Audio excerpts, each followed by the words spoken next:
Bien. Vamos a comenzar la clase nomás. ¿Cómo estamos? ¿Estamos preparados para esta clase? Ya.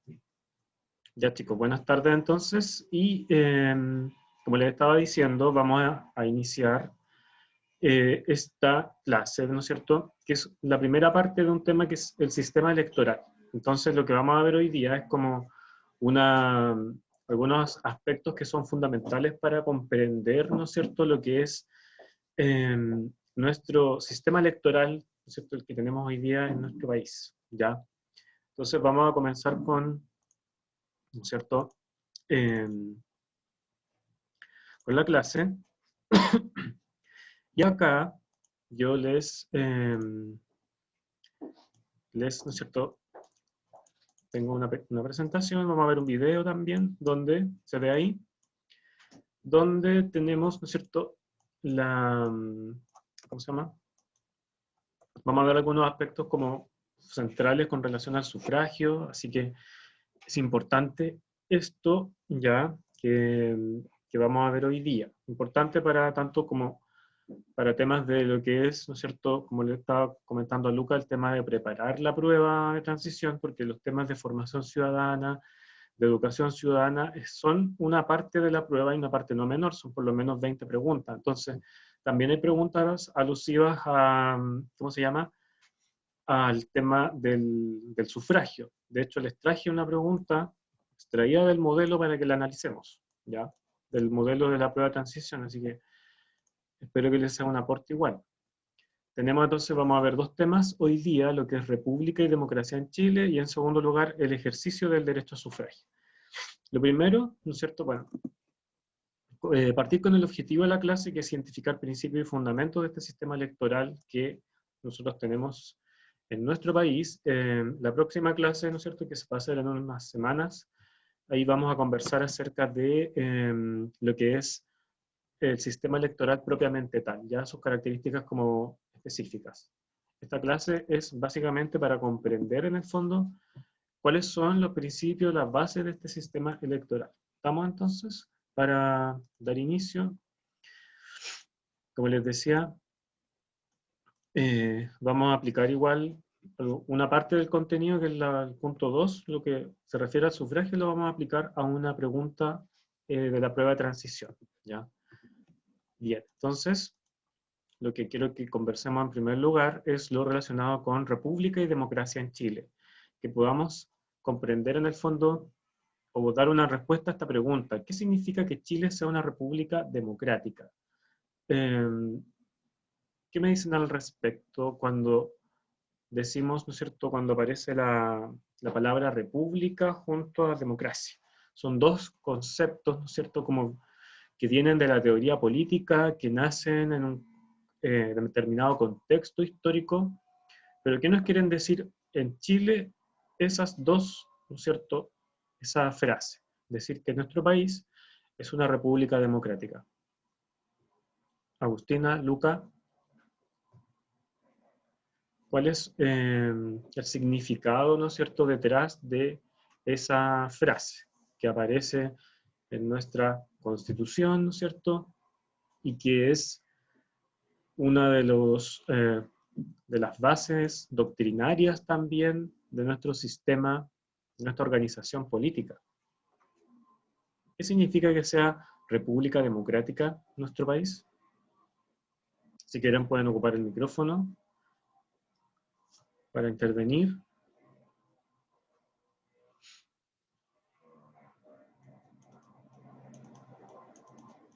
Lucas dice que sigue el modelo democrático de organización país, ya, modelo democrático, pero ¿qué significa que sea democrático en el fondo? Sí, lo que nos está diciendo textual la frase es que Chile es una república democrática. Ahora el tema es como, ¿qué hay detrás de eso? ¿Cierto? ¿Qué significa eso? Decir que es una república democrática, porque eso está en nuestra Constitución, pero tiene un significado concreto. Los conceptos de república y democracia son básicos, ya, básicos para comprender la organización de un Estado, ¿no es cierto? Agustina dice, significa que la ciudadanía dé su opinión respecto a cosas, ya, y el Estado escuchando y usando esa opinión. Bien, Agustina, tenemos ya una idea de lo que es, al menos, ¿no es cierto?, la democracia. La respuesta, ¿no es cierto?, a esta pregunta, como les digo, no la encontramos directamente en la Constitución. La Constitución se remite a decir Chile es una república democrática. Ahora, ¿qué significa eso? Eso ya es un tema como teórico. Entonces, uno de los aspectos de que sea república y sea democrática justamente tiene que ver con lo que tú señalas, que es el tema de la participación de la ciudadanía en la toma de decisiones, ¿no es cierto? En este planteamiento de una opinión, como bien tú señalas. Entonces, bien, veamos acá, ¿no es cierto?, más o menos una definición. ¿En qué parte de nuestra Constitución está explícito esta definición? En el artículo 4, ahí nosotros hablamos de República Democrática. Se define que Chile es una República Democrática en la Constitución vigente, y ahí, ¿no es cierto?, bueno, partiendo más o menos como desde los orígenes históricos, vemos que el concepto de república surge como una oposición a lo que es la monarquía. ¿Por qué? Porque en una república los gobernantes o el gobernante, ¿no es cierto?, tienen un carácter electivo. Es decir, son elegidos por el pueblo, ¿no es cierto?, de manera tal que eso genera una diferencia con la monarquía, donde el gobernante no es elegido por las personas, por el pueblo, ¿no es cierto?, eh, sino que en algunas monarquías es por derecho divino, por el tema de la sucesión hereditaria. Entonces, ahí hay una diferencia y un contraste. También hablamos de que este gobernante tiene que durar un tiempo limitado en su cargo, ¿ya? Eh, lo cual no ocurre con un monarca. Un monarca es vitalicio. Hasta que pueda ejercer el cargo, él va a ser rey. Piensan en la reina Isabel, cuánto tiempo lleva, ¿cierto?, como reina en el Reino Unido, precisamente. Entonces, eh, ese cargo es vitalicio, ¿ya? Pero en una república propiamente tal, una república democrática, eh, esos cargos tienen un tiempo limitado de duración, ¿ya? Y además tienen funciones y atribuciones específicas dentro del Estado, ¿sí? Acá, bueno, quería como que analizáramos un poco lo que nos dice esta caricatura de Mafalda, ¿cierto?, cuyo eh, eh, dibujante falleció hace poquito, ¿no es cierto? Pero Mafalda era una caricatura que hablaba mucho de lo político también. Y acá vemos una donde ella nos pone sobre la mesa el tema de la democracia, ¿no es cierto? Fíjense, ¿alcanzan a leer lo que dice ahí? En ese recuadro sobre, ¿no es cierto?, lo que es la democracia. Está leyendo un diccionario Mafalda, le aparece la definición, ¿no es cierto? Dice, democracia viene del griego, demos, pueblo, y kratos, que es autoridad. Gobierno en que el pueblo ejerce la soberanía. ¿Y qué pasa con Mafalda? ¿Cómo se toma esa definición ahí según lo que vemos? Lucas, Agustina, ¿cuál es la reacción de Mafalda cuando lee el concepto en el diccionario? Como que parece que no se ríe, ¿no es cierto? Se ríe. ¿Y por qué? ¿De dónde viene esa reacción de Mafalda? Gobierno en que el pueblo ejerce la soberanía, ¿no es cierto? Eh, Hay detrás de esto como bien dices Lucas, una risa irónica. Hay una especie como de decir, bueno, eh, ¿es tan seria esa definición? ¿Es tan correcta? Esto de que el gobierno es el que ejerce, ¿no es cierto?, la soberanía. Ahí hay un cuestionamiento de parte de esta caricatura, ¿no es cierto?, de Mafalda. Ella nos dice, o sea, queda como totalmente como descolocada, se ríe, Porque esa definición que es muy literal, ¿no es cierto?, y que viene del griego, en realidad tiene, ¿no es cierto?, sus aspectos más particulares, ¿ya?, en cada contexto. Por ejemplo, en el contexto donde surge la palabra democracia, en Atenas, en Grecia, en el siglo V antes de Cristo, era básicamente una democracia directa, ¿ya? Sin embargo, hoy en día, las democracias, ¿no es cierto?, para que lo puntualicen ahí, son básicamente indirectas en gran parte del mundo. Eso, ¿no es cierto?, es lo que en el fondo nos está señalando, o en el fondo hay como un cuestionamiento detrás de parte de, en la caricatura, ¿no es cierto?, de decir, bueno, ¿qué tan democrático es, o qué tan cierto es lo que nos dice la definición? ¿Ya?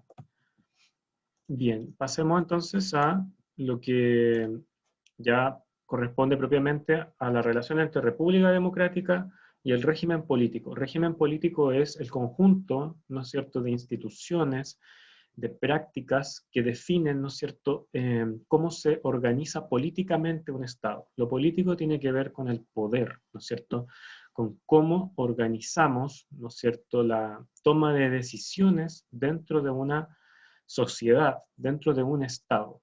¿Se entiende? Entonces, decir que Chile es una república democrática tiene algunas consecuencias en el régimen político. Y acá nos estamos fijando netamente en lo que nos dice nuestra actual Constitución, puesto que la Constitución actual tiene un carácter presidencialista, como dice acá, ¿cierto? Hay un marcado presidencialismo, eh, lo voy a destacar ahí, el presidencialismo, lo que repercute, como dice ahí, en la relación entre los poderes ejecutivo y legislativo, ¿no es cierto? ¿Cuál era el poder legislativo? Este poder que, ¿no es cierto?, elabora las leyes, ¿ya? Y el poder ejecutivo, ¿no es cierto?, que tiene la capacidad, ¿no es cierto?, de administrar y de gobernar, que tiene la función de gobernar el Estado, ¿ya? Y nos dicen que Chile es un país presidencialista. ¿Habían escuchado hablar de esto antes? Decir, bueno, Chile tiene como mucho peso la figura del presidente, ¿o no? ¿Y esto por qué? Porque acá, bueno, se señala en el siguiente párrafo que al presidente se le entregan facultades políticas, ya, ahí está, como jefe de gobierno. El presidente es jefe de gobierno, está el gobierno, ¿no es cierto?, como un conjunto de autoridades que ejerce, ¿no es cierto?, que ejerce la soberanía en representación del pueblo, ¿ya? Y el presidente actúa como jefe de ese gobierno, ¿se entiende? También hay otras facultades que son administrativas, y aquí el presidente actúa como jefe de Estado. Esta es una distinción súper teórica, pero en la práctica significa que en lo administrativo el jefe de Estado es el que está a cargo, ¿no es cierto?, de liderar, de guiar el Estado, ¿no es cierto? Y ahí es donde, cuando vemos al presidente como jefe de Estado, cuando lo vemos llevando las relaciones internacionales, por ejemplo, ¿ya? Y en último, y en tercer aspecto, también le entrega atribuciones legislativas como colegislador. Entonces, en Chile no solo legisla el Congreso, ¿no es cierto? También el presidente puede, ¿no es cierto?, intervenir a través de esta atribución de colegislador. Eso lo hace a través de un mensaje que envía a la Cámara de Diputados o al Senado para que discutan un proyecto de ley, ¿no es cierto? Eso es como en términos muy resumidos, ¿sí? Para que exista una república, y esto anótenlo, destáquenlo, es fundamental este principio de la separación de los poderes públicos. Tiene que haber una separación entre el poder ejecutivo, legislativo y judicial, ¿no es cierto? Es fundamental. Y por lo mismo acá yo les planteo una pregunta, ¿no es cierto? ¿Por qué creen ustedes que es tan importante? De hecho, hemos visto algunos países en los cuales esta separación de poderes se ha ido como debilitando. Veamos lo que ocurre en Venezuela, por ejemplo, donde a través de distintas artimañas, si lo miramos así, el presidente ha ido quitándole poder al Congreso, ¿ya? Y lo mismo pasa en algunos países como con gobiernos derechamente autoritarios, ¿no es cierto?, en los cuales hay una persona que quiere, ¿no es cierto?, controlar al Congreso, ¿no es cierto? El Poder Ejecutivo se quiere imponer sobre los otros dos poderes. También se interviene en la justicia, en los tribunales de justicia. Entonces, eh, este principio, ¿no es cierto?, está en la base de lo que es una república. Cuando este principio no está como, no se respeta plenamente la independencia de los tribunales, la independencia del Congreso, eh, ahí estamos en problema, ¿ya? Y ya parece que no es tan república. ¿Se fijan? ¿Por qué creen ustedes que es importante? El otro principio es el de responsabilidad de las autoridades, es decir, que en una república las autoridades deben responder por sus actos.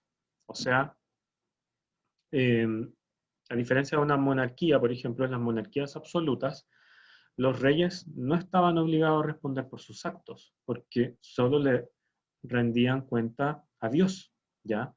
Pero en el caso de una república, las autoridades tienen que responder ante la ciudadanía, ¿no es cierto?, ante el pueblo, que los eligió. Entonces, ahí es donde aparece este principio de responsabilidad. ¿Por qué es importante entonces? ¿Por qué creen ustedes que es como fundamental la separación de poderes para una república?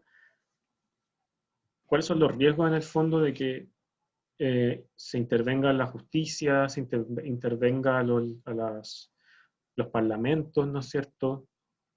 ¿Se corre algún riesgo o no?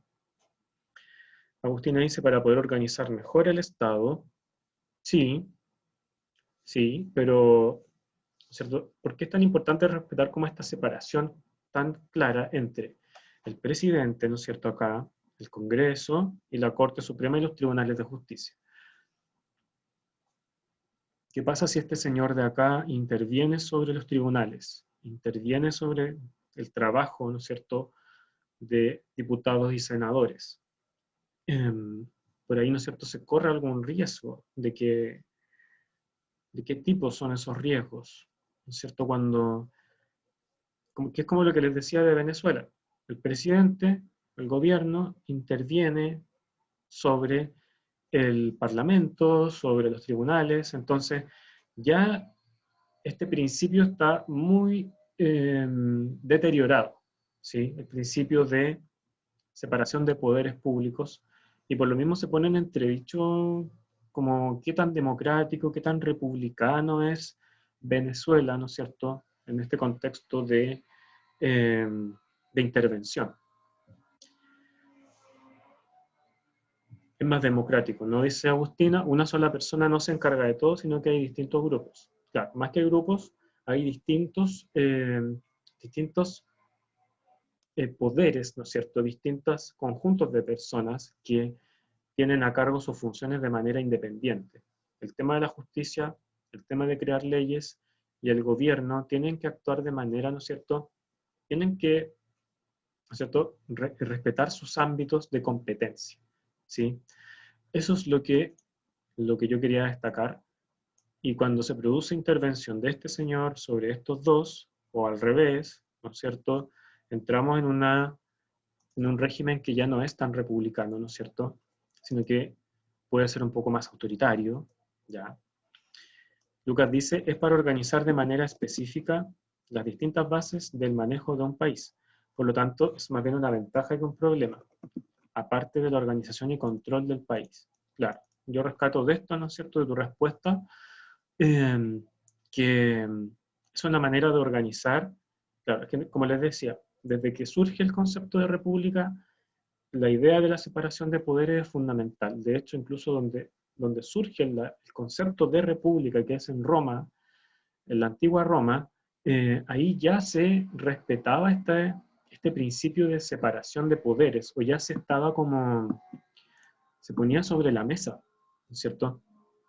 Se respetaba que había una persona que gobernaba, otros que se dedicaban a las leyes, que era el Senado y los tribunales. Entonces, cuando se interviene ¿no es cierto?, cuando hay intromisión de uno de estos poderes sobre el otro, ya no es tan republicano el país, ¿no es cierto?, el Estado.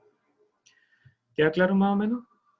Lo que vamos a ver a continuación son algunos fundamentos, pero ya más bien desde el punto de vista valórico y también desde el punto de vista eh, legal también, jurídico, sobre la democracia en Chile.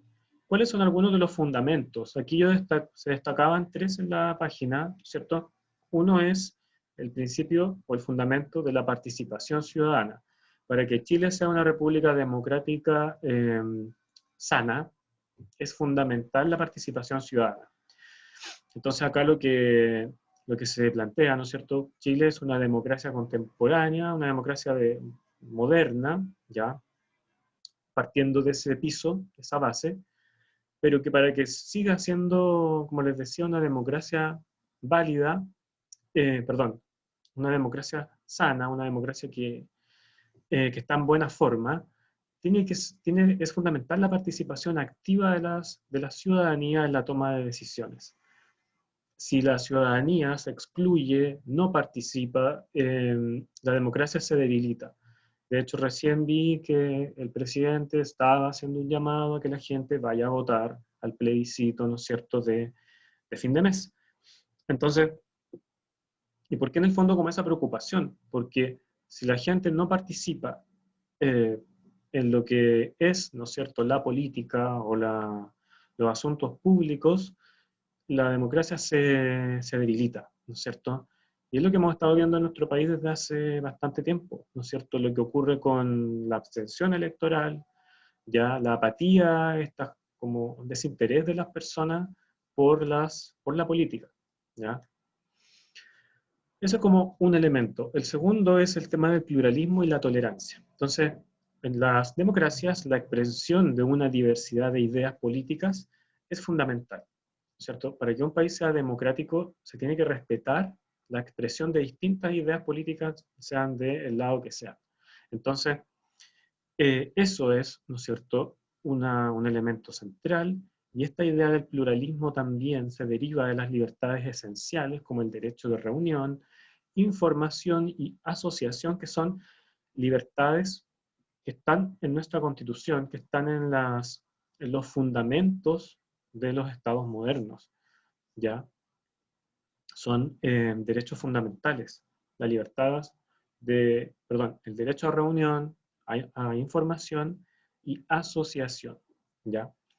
Entonces, se tiene que dar el espacio para expresar diversas ideas políticas dentro de ¿cierto?, de un marco también, ¿cierto?, de respeto, ¿ya? De respeto y de tolerancia, ¿sí? ¿Creen que eso se está respetando hoy en día en Chile? ¿Es que o sea, estamos viendo esto o no? ¿O en realidad lo que está pasando es todo lo contrario? Esto de que se tiene que tolerar diversas expresiones, ¿no es cierto? Obviamente hay un marco mínimo, un piso mínimo, ¿no es cierto? Y por lo tanto, cosas como el terrorismo, por ejemplo, no pueden ser validadas en una democracia, ¿ya? La defensa del terrorismo, en cualquiera de sus formas, es contrario a la democracia. Entonces son principios elementales, ¿ya? El tercer fundamento es el consenso, que tiene que ver con buscar, ¿no es cierto?, la negociación, eh, o tratar de encontrar, ¿no es cierto?, los puntos medios para zanjar los conflictos políticos y las diferencias al interior de una sociedad. ¿Cómo entonces un país, ¿no es cierto?, da solución a sus problemas, a sus conflictos? Eh, Son dos caminos en el fondo. Uno es como el tema de, como fuera de la política, ya, la fuerza, la violencia, o el otro es la política, y la política tiene como fundamento esta negociación, ¿no es cierto?, esta búsqueda de consensos para dar solución a los problemas. Lo que ocurre en el Congreso, por ejemplo, ¿ya? ¿Qué opinan sobre esto? ¿Se está respetando estos principios? Principios que, como les digo, son súper básicos, súper fundamentales, ¿ya?, para una república democrática.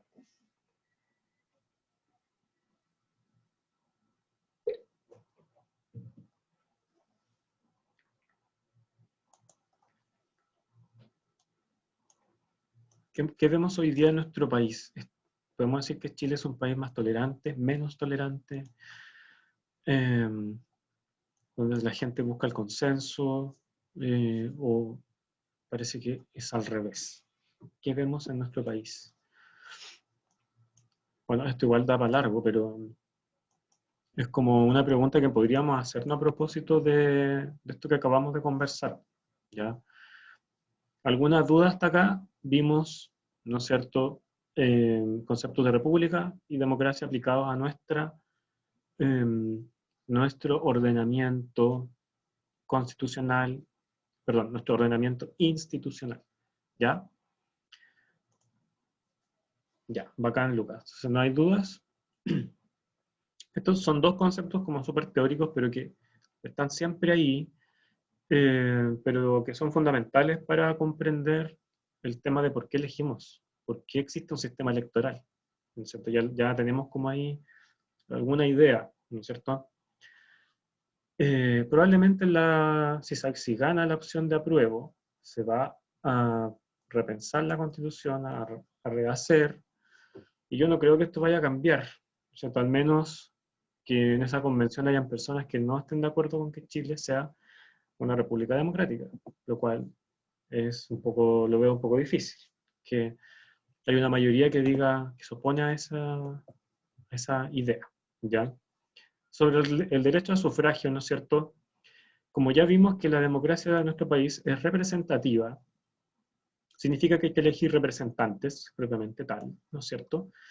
En elecciones periódicas, con el objeto, ¿no es cierto?, de renovar a las autoridades del Estado. Entonces, tenemos el pueblo que es soberano, ejerce la soberanía, pero esa soberanía también la delega en un conjunto de autoridades, ¿no es cierto?, que son elegidas de manera participativa, ¿no es cierto?, y en forma periódica. Entonces, aquí donde aparece el tema del sufragio. Este derecho que es un derecho político, ¿ya?, esencial en cualquier democracia, ¿cierto?, y que en nuestro caso, en la actual Constitución figura en el artículo 5, acá, quinto, perdón. Les presento, ¿no es cierto?, una definición que me parece bastante buena sobre lo que es el sufragio, más allá de los tecnicismos, pero es una definición bien global. Dice: el sufragio es una manifestación de voluntad individual que tiene por finalidad concurrir a la formación de una voluntad colectiva, sea para designar a los titulares de determinados cargos o roles concernientes al gobierno de una comunidad, sea para decidir acerca de asuntos que interesan a esta. Entonces, ¿para qué se sufraga? ¿Para qué se vota? Uno, y es lo que yo les destaco acá, para elegir representantes, ¿no es cierto?, o titulares de cargos, como lo dice la definición, que corresponden a personas que en el fondo constituyen el gobierno de esta comunidad. Esa es la primera razón del sufragio.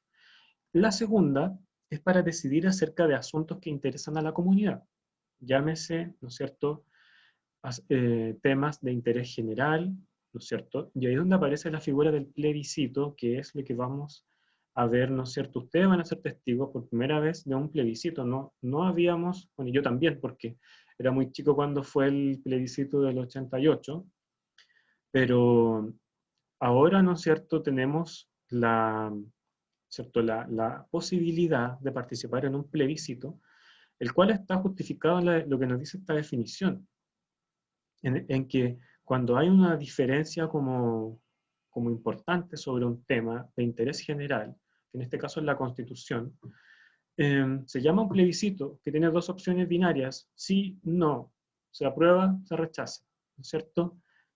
Entonces ahí es donde aparece la figura del plebiscito. Y las otras elecciones son las más comunes, las que más conocidas por todos, porque se realizan cada 4 años, cada cierto tiempo, ¿no es cierto? Elegimos presidente cada 4 años, ¿sí? Así que esa es en el fondo la razón de ser, ¿se entiende?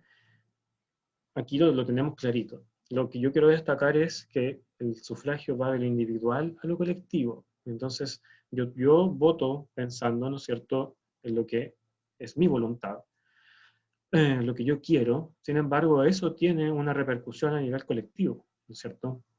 Eso es lo que pasa con el sufragio. ¿Qué características tiene nuestro país? Esto es como para destacar lo que, ¿no es cierto?, son las características actuales del sufragio, que es personal, igualitario, secreto y voluntario. Cada una de esas características tiene un significado, ¿no es cierto?, que sea personal, es que yo no lo puedo delegar, es un derecho que es individual, ¿no es cierto? Es personal. Entonces yo no le puedo delegar o entregar mi derecho a voto a otra persona, ¿no es cierto? Es intransferible. Es igualitario en el sentido que cada voto tiene el mismo valor, ¿no es cierto? Acá no hay diferencias como existía antes entre el voto de una persona que tiene riqueza, la que no la tiene, la que tiene una profesión. Entonces, todos los votos tienen el mismo valor. Por eso hablamos de que es igualitario.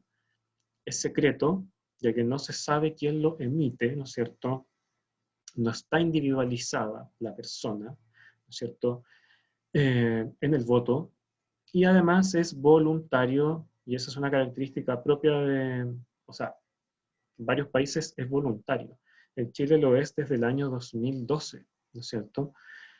Vemos la posibilidad de que no es obligatorio, entonces no se aplican multas, ya, eh, para votar. ¿Cuáles son los requisitos para ejercer este derecho? Pregunta, la que aparece ahí abajo.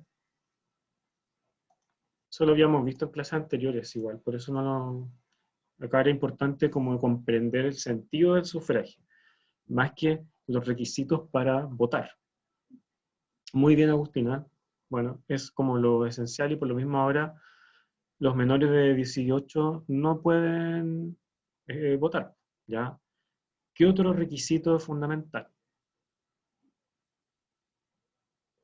Eran tres, ¿no es cierto? Bueno, la mayoría de edad, que en el fondo me otorga la calidad de ciudadano del Estado de Chile. Ser chileno, ese era el otro. Y hay un tercer requisito que también señala la Constitución, que es el no haber sido condenado a pena aflictiva, o sea, no haber estado condenado a una pena de cárcel. Ya, eso ya lo habíamos conversado antes, ¿sí? Avancemos entonces con otro aspecto del sufragio, ¿no es cierto? Y bueno, porque esto a veces genera como duda, ¿no es cierto? Lo que pasa con los extranjeros son dos temas: los extranjeros en Chile y los chilenos en el extranjero. Entonces, los extranjeros en Chile pueden votar, ¿no es cierto?, cuando cumplen los siguientes requisitos: tener residencia por 5 años continuos en el país, tener 18 años de edad al momento de la votación y no estar condenados a pena aflictiva, ¿no es cierto? Veamos el caso de los chilenos en el extranjero en este video cortito. Voto en el exterior. ¿Sabías que desde el año 2017 los chilenos que viven en el exterior podrán votar? Gracias a la reforma constitucional del año 2014, los chilenos que viven fuera del país podrán ejercer su derecho a votar en plebiscitos, primarias presidenciales y elecciones presidenciales, formando parte del proceso como cualquier otro elector dentro de Chile. Podrán votar por primera vez el domingo 2 de julio de 2017, en las elecciones primarias para la nominación de candidatos a presidente de la República en caso de que se realicen. Además, podrán sufragar el 19 de noviembre de 2017 en la elección presidencial y el 17 de diciembre en la eventual segunda votación de la elección presidencial. ¿Qué necesitas para votar en el exterior? Lo primero que debes hacer es inscribirte o cambiar tu domicilio electoral. Además, ten presente que para votar debes cumplir con los siguientes requisitos: tener más de 18 años, ser ciudadano chileno, tener cédula de identidad o pasaporte, los que pueden estar vencidos hasta 12 meses antes de la elección. ¿Qué debes hacer? Consulta tus datos electorales en www.cervel.cl. Si estás inscrito en el registro electoral y resides en el exterior, debes solicitar un cambio de domicilio electoral online en www.cervel.cl utilizando clave única. También puedes hacerlo presencialmente en cualquier consulado de Chile en el mundo, en Policía Internacional al entrar o salir del país y en las direcciones regionales del Servicio Electoral en Chile. Si no estás inscrito en el registro electoral y naciste en el extranjero, pero eres chileno y cumples con el requisito de avecindamiento, puedes solicitar tu incorporación en el registro electoral en cualquier consulado de Chile en el mundo o en las direcciones regionales del Servicio Electoral en Chile. Ya, dejemos hasta el video. ¿Qué les parece? O, bueno, lo que yo les planteaba, ¿no es cierto? Como lo que quiero que quizá discutir es como por qué en el fondo los chilenos que se van al extranjero pueden sufragar, ¿no es cierto? ¿Cuál es cuando se generó este debate en su momento? Porque, como se fijaron, solo desde el año 2017 los chilenos en el extranjero pueden votar, pero eso generó todo un debate en su momento, ¿no es cierto?, entre los que estaban en contra y a favor de esta ampliación del derecho, ¿no es cierto?, a sufragio. Antiguamente, si uno se iba al extranjero, no podía votar en las elecciones nacionales en Chile, ¿no es cierto? ¿Qué les parece esto? La existencia del derecho a sufragio para los chilenos en el extranjero. Se debe, ¿de dónde se deriva en el fondo este derecho? ¿Perdemos la calidad de ciudadanos por irnos fuera del país, de ciudadano chileno, si me voy fuera de Chile? Esa es como ¿cierto? La pregunta que habría que hacerse acá, ¿ya? Uno deja de ser ciudadano por irse fuera del país. Ay, se pegó el...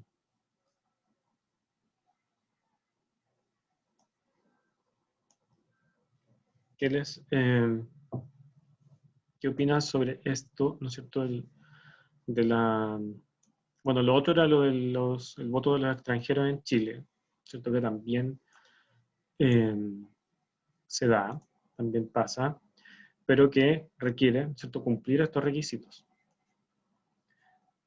Este es el caso del voto para los chilenos en el extranjero. Agustina dice, si la persona se considera chilena, pero vive en otro sector y desea apoyar a su país, entonces creo que está bien que puedan hacerlo.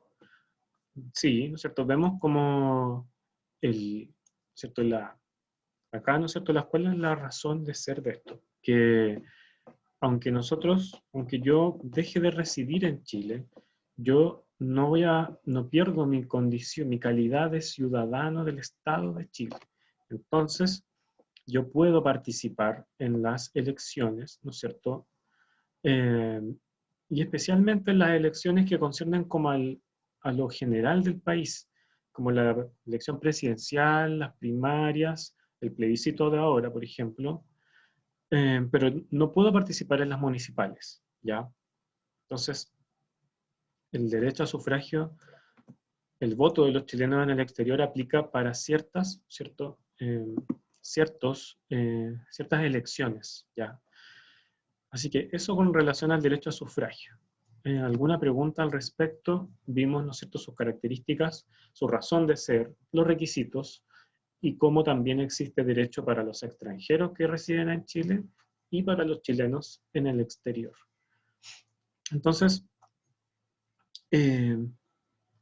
Luca dice, la decisión debería ser del ciudadano y la persona se siente o se considera chileno, argentino o peruano, pues debería tener la posibilidad de conservar ese nombre de ciudadano de tal país, así como viceversa. Claro, ¿no es cierto? Antiguamente como que o antes de este cambio, la idea de ciudadano estaba como netamente ligada a residir en el Estado, ¿no es cierto? Pero acá como que cuando surge este tema, se cambia esa idea, ¿cierto?, como más tradicional, y se dice, no, pues en realidad yo no dejo de ser ciudadano de Chile porque me voy a otro país, ¿verdad?, a otro estado. También yo voy a poder votar en ese otro estado extranjero, ¿cierto? cuando cumpla las condiciones que ese Estado me pida a mí, ¿ya? Pero mientras tanto, yo no voy a dejar de ser ciudadano chileno. Entonces, por eso, como les decía, existe esta posibilidad. Eso fue lo que la discusión que se generó en su momento, ¿sí? Es como, claro, como conservar el nombre de ciudadano de un Estado. Bien, si no hay dudas, como me dice Lucas, pasamos a esta pregunta de la prueba de transición. Por eso yo quería como llegar a esto porque, si se fijan, en el modelo de la prueba aparece una pregunta sobre el sufragio, ¿ya? Dice, el sufragio es el derecho político y constitucional a elegir por medio del voto quienes van a ocupar los distintos cargos públicos y elegibles. Al respecto, la Constitución de la República de Chile señala lo siguiente, artículo 15, en las votaciones populares el sufragio será personal, igualitario, secreto y voluntario. Ahí están las características del sufragio según nuestra actual Constitución. Considerando lo anterior, ¿cuál de las siguientes afirmaciones es correcta respecto del sufragio en Chile? Esto lo tomé directo del modelo de la prueba 2021, ¿no es cierto?, del proceso 2021. Y con esta clase ustedes están en condiciones de responder esta pregunta. ¿Ya? Es una pregunta que aparece en la primera parte de la prueba, en el eje de formación ciudadana. ¿Cuál es, no es cierto?, es correcta respecto del sufragio? Es universal porque incorpora al conjunto de los residentes del territorio. Es voluntario, ya que se puede optar por renunciar a este derecho. Igualitario al interior de cada una de las comunidades votantes. Es secreto para evitar la entrega de información durante el proceso, o es personal porque este derecho es intransferible. No es una pregunta tan... hay que leerla súper bien. ¿Cuál es ¿por cuál opción se inclinan acá? En esta pregunta de la prueba, del modelo, perdón.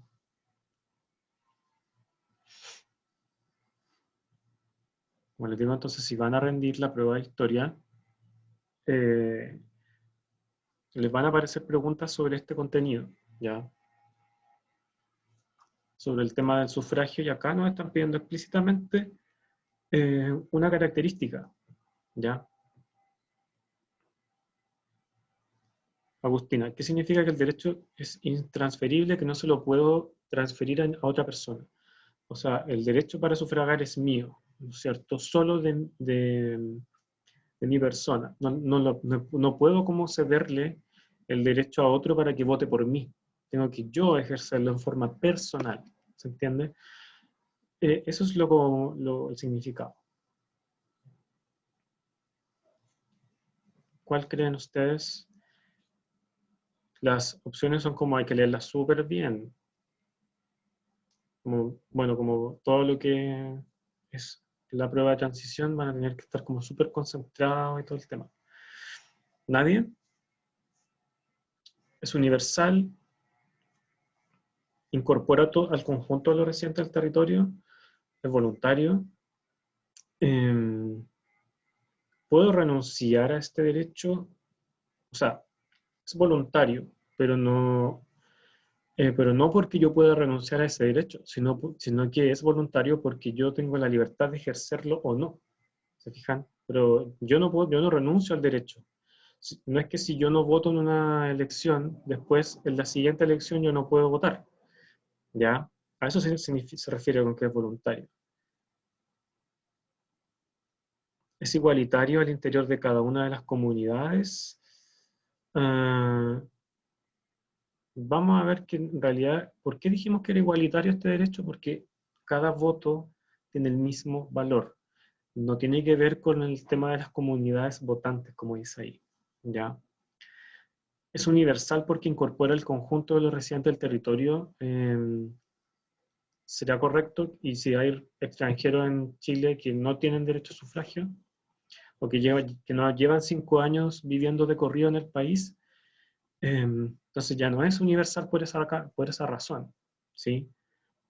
Entonces ya tenemos Podemos descartar, ¿no es cierto?, de plano la A, ¿ya? Y la C. Es voluntario, ya que se puede optar por renunciar a este derecho, ¿no es cierto? Dijimos que era voluntario porque yo tengo la libertad de ejercerlo o no, ¿ya? Pero yo no renuncio al derecho a sufragio. Estamos entre la D y la E. Veamos. La correcta era la letra E, ¿no es cierto? Y esto lo tomé directamente de la resolución del modelo, que está en la página del DEMRE, ¿ya? Y ahí nos dicen que es un derecho político, las ciudadanas y los ciudadanos, ¿no es cierto? Define las características, ya lo mencionamos. En esta pregunta la respuesta correcta es la letra E, ¿no es cierto? Porque explica que el voto es personal debido a que no puede ser transferido, en alusión directa a la imposibilidad de ceder la acción de votar a otra persona. Eso es lo que yo les decía recién. ¿Se entiende? Además, esta opción recuerda que en tanto derecho político, el derecho al voto se trata de un derecho individual, no es un derecho colectivo, es individual. ¿Ya? Eso, chicos, con respecto al sufragio, y como les digo, y quería destacarlo como un contenido que aparece en la prueba, ¿no es cierto? Eh, para cerrar la clase, una pregunta con relación al plebiscito de ahora de octubre, del 25 de octubre. Ya sabemos que el plebiscito es, ¿no es cierto?, con respecto a la posibilidad de crear, de elaborar una nueva constitución política de Chile. La pregunta es, ¿cómo podría aportar el actual proceso de plebiscito nacional a la democracia de nuestro país? ¿Creen ustedes que es un aporte, que no lo es? ¿Qué saben al respecto de este plebiscito? Bueno, ahí están las dos preguntas que se van a hacer. Ya dice abril porque sí va a ser en abril, pero por la pandemia ahora es ahora, ¿no es cierto? Son dos preguntas. ¿Quiere usted una nueva constitución? ¿Aprueba o rechaza? ¿O qué tipo de órgano debiera redactar esta nueva constitución? Perdón. ¿Convención constitucional o una convención mixta constitucional? ¿Puede aportar cuál es el aporte de este plebiscito al fortalecimiento de nuestra democracia? ¿La fortalece? ¿La debilita? No es ningún aporte. ¿Qué creen ustedes? Esto ya para cerrar el tema de lo que es el sufragio. Y claro, y el sufragio siempre va a aparecer, elecciones ahí periódicamente, como lo vimos. Esta es una excepción. Los plebiscitos no son la regla, ¿no es cierto? No se realizan tan comúnmente, un plebiscito nacional. Hay otro tipo de plebiscitos que se hacen, que son los plebiscitos comunales, en los cuales la municipalidad tiene la facultad de convocar un plebiscito para preguntarle a los vecinos sobre una materia específica, ¿ya? No sé, por ejemplo, la aprobación de una nueva norma, crear un parque, construir algo, como algo que es propio de la comuna, ¿ya? Y eso han habido en Chile y se han hecho. Pero este, que es para todo el país, no lo veíamos desde el año 89, ¿ya? Un plebiscito.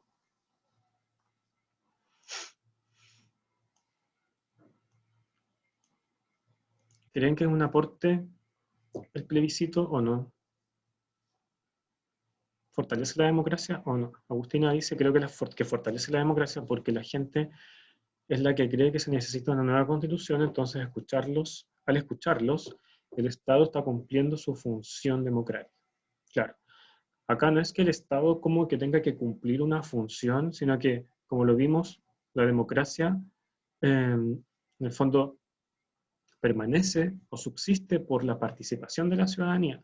Esta es una forma, ¿no es cierto?, el tema del sufragio en sus distintas manifestaciones, sean elecciones de alcalde, de concejal, de diputado, senador, presidente, etcétera, etcétera.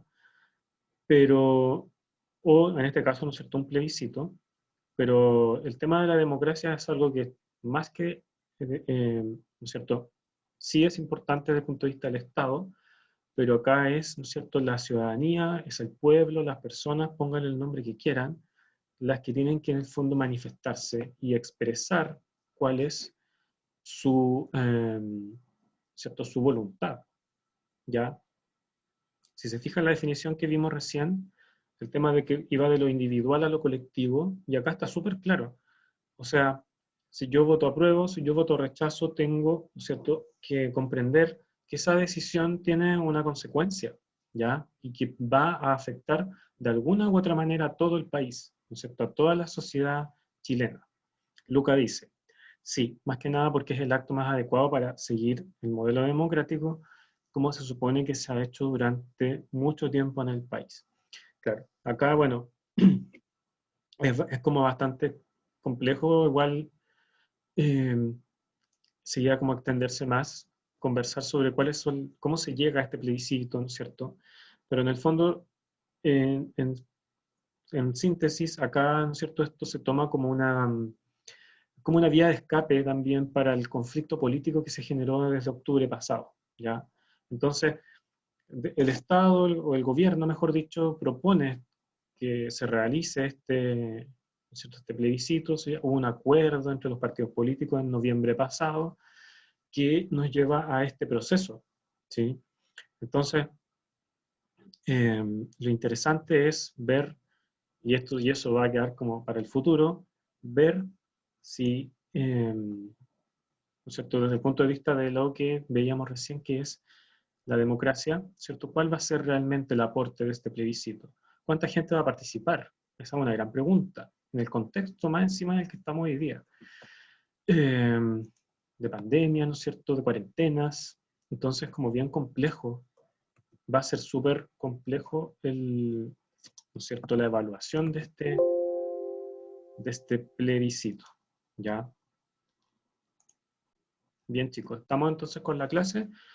Vimos lo del sufragio, pero ya no de una perspectiva como tan de los requisitos, sino que su significado, ¿no es cierto?, su importancia. Espero que les haya quedado claro en esta clase, muchachos, lo importante que es el sufragio como derecho político individual, ¿ya? Y el tema de la democracia y el carácter republicano del Estado, ¿no es cierto? Ya en la próxima clase vamos a ver los sistemas electorales, que eso ya es como un tema que se deriva de todo esto que vimos hoy, ¿ya? ¿Alguna pregunta? Si no, ya cerramos la sesión. Vimos cómo se amplió el derecho de sufragio también a los extranjeros y a los chilenos en el extranjero, ¿no es cierto? Así que es todo un tema acá, lo vimos cómo existe la prueba, la actual prueba de transición, así que preparen el tema si van a dar la prueba de historia. Los invito a eso, ¿ya? Ya, chicos, entonces nos vemos en la próxima clase, donde probablemente vamos a estar hablando de el sistema electoral 2, ¿ya? Cuídense, nos vemos entonces. Que les vaya bien, Lucas, buen fin de semana, Agustina, lo mismo, ¿ya? Nos vemos hasta la próxima. Chao, chicos.